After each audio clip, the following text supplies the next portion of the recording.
Hey guys, how's it going? I'm currently at 11,000 feet elevation.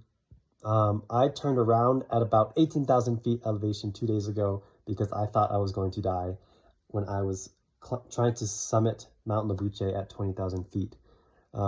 Basically, I had a really bad headache. I was dizzy. I was vomiting. I had no idea what was going on. Actually, I did know what was going on. I was having high altitude sickness.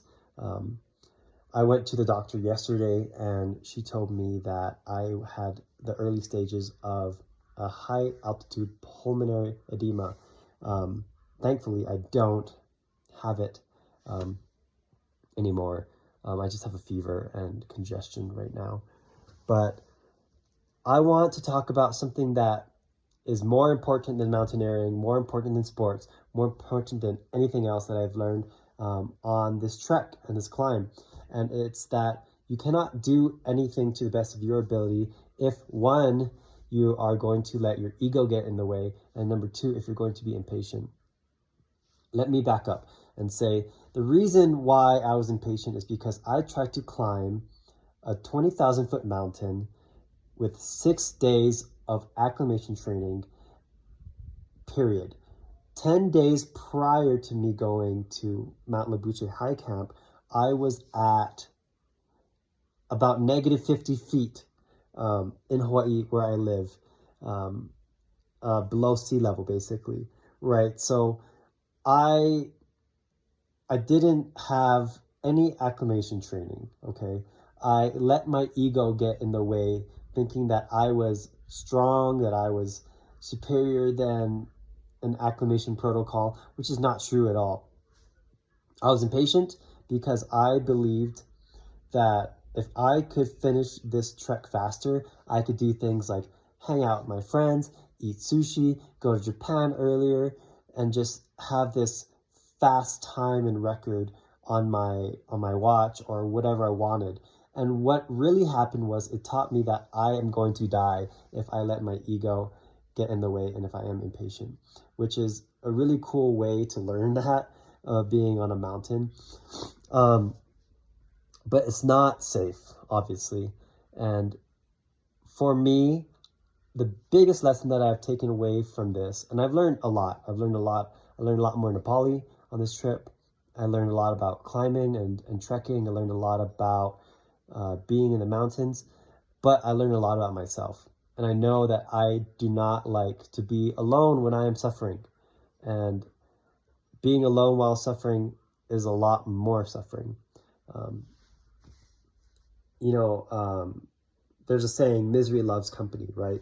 And I didn't have that. And so it was really hard for me. So, for me,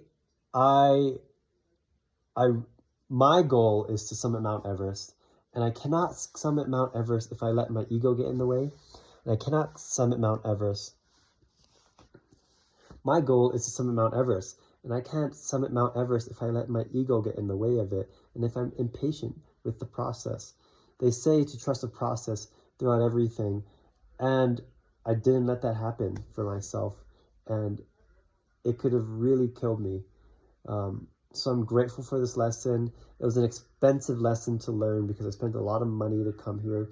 I've had a lot of help from a lot of people who've given me money, who've given me their time, who've given me different products, different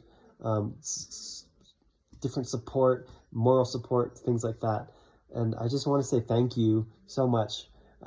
This trip was not in vain. I feel a lot different about myself, and I've learned a lot. And I'm excited to bring all of this back with me.